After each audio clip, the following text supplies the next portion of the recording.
দেখতে পাচ্ছ বন্ধুরা, চিকেন কোরমাটা বানিয়েছে। কিভাবে বানাবো চলো তোমাদেরকে দেখাবো রেসিপিটা। তো এটা বানিয়ে একবার বাড়িতে খেয়ে দেখো, খুব সুন্দর খেতে হবে। বানাবো চিকেন কোরমা। দেখো গ্রামের চিকেন কোরমা কিভাবে বানানো হয়। তো মশলাটা একবার দেখাবো। নিতে হবে আদা, জিরে, রসুন, ধনে। তারপর নিতে হবে দারচিনি, লবঙ্গ, এলাচ আর গোটা গরম মশলা। এইসব সব কিছুই এর মধ্যে এবার মিশাবো। দেখো প্রথমে নেব আদা, রসুন, জিরে, ধনে, গরম মশলা, তারপর গোটা এলাচ, লবঙ্গ, আর লাগবে গোটা দারচিনি।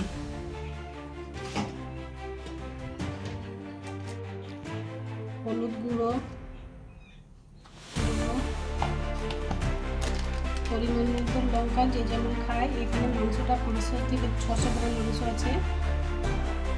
লঙ্কা গুঁড়ো, লবণ, স্বাদ মতন লবণ, আর দেব সঙ্গে ফেটানো টক দই। এবার এটা আধা ঘন্টার জন্য মাখাবো। মাখানোর পরে এটা ঢাকনা দিয়ে রাখতে হবে। এরকম মাখানো হয়ে গেছে। এটা আবার যতক্ষণ ভাবে ঢাকনা দিয়ে রাখতে পারবে তত মাংসটা ভালো খেতে লাগবে। এবার এরকম চাপা রাখতে হবে। তো এই চিকেন কোরমা বানানোর জন্য এইরকমভাবে পেঁয়াজটা কেটে নিতে হবে। আমি 4টা পেঁয়াজ নিয়েছি। এটাকে ভালো করে তেলে ভেজে নেবো। যতক্ষণ লাল হয় ততক্ষণ আস্তে আস্তে করে ভাজতে হবে। যত জাল বেশি করে গ্যাস জ্বালিয়ে নিয়ে পুড়ে যাবে। আস্তে আস্তে ধৈর্য ধরে করতে হবে কাজটা।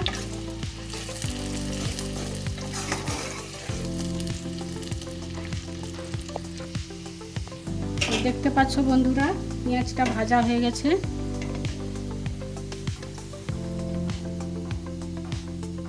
এইভাবে নামাবো।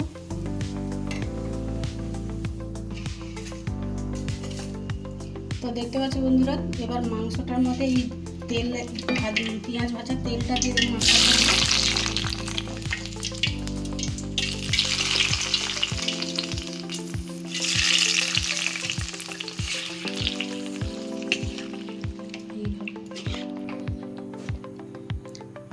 তো বন্ধুরা দেখতে পাচ্ছেন, মাংসটা আমি গ্যাসের মধ্যে বসিয়ে দিয়েছি। আধা ঘন্টা মতন রাখা ছিল। তো এরপর মাংসটা এবার আমি কড়াইতে বসিয়ে দিয়েছি। এবার আমি এটাকে ঢাকা দিয়ে রান্না করতে হবে। তো দেখতে পাচ্ছ বন্ধুরা, এই পাশে একটু নারকেলটাকে একটু গ্যাসে ভেজে নিতে হবে হালকা করে। তো নারকেলটা আমাদের ভাজা হয়ে গেছে। 2-3 মিনিটের মতন করেছিলাম। তো দেখতে পাচ্ছ বন্ধুরা, আমি বেটে নিয়ে চলে এলাম পেঁয়াজ, নারকেল। এখানে গরম মশলা যেটা দেখিয়েছিলাম তোমাদেরকে, এটা আছে গোটা গরম মশলার মধ্যে জায়ফল, জয়িত্রী, গোটা লবঙ্গ, এলাচ সব দিয়ে মশলাটা বেটে নিয়ে এসেছি। এবার মাংসটা দেখাবো। এই দেখো কিভাবে জলটা ছেড়ে দিয়েছে। এর মধ্যে আমি এই সব কিছু দিয়ে দেব। পেঁয়াজটা দিয়ে দেবো, নারকেলটা দিয়ে দেবো, আর এই মশলাটা দিয়ে দেবো, গরম মশলা।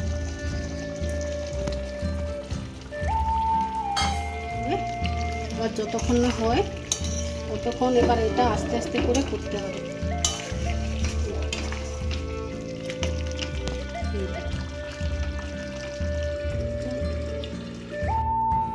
দেখতে পাচ্ছ বন্ধুরা, দেখো কেমনভাবে জলটা ছেড়ে দিয়েছে মাংসের মধ্যে, কত সুন্দরভাবে কালারটা এসেছে। এইভাবে চিকেন কোরমা বানালে বাড়িতে অবশ্যই ভালো লাগবে। এরকম বানিয়ে একবার খেয়েও। এটা হয়ে গেছে, এবার নামাবো। দেখতে পাচ্ছ বন্ধুরা, আমার রান্নাটা প্রায় হয়ে গেছে। দেখো উপরে কি সুন্দরভাবে তেল ছেড়ে দিয়েছে। এবার আমি রান্নাটা নামাবো, গ্যাসটা বন্ধ করবো।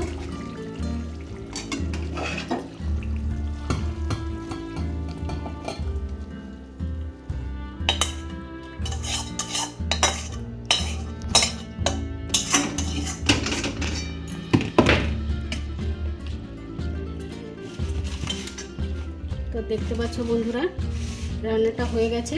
তো চিকেন কারি বানানো আমার হয়ে গেছে, চিকেন কর্মা। তো রান্নাটা কেমন হয়েছে যদি ভালো লাগে আমাকে লাইক সাবস্ক্রাইব করে দিও, তাহলে নতুন নতুন আমি ভিডিও দিতে পারবো।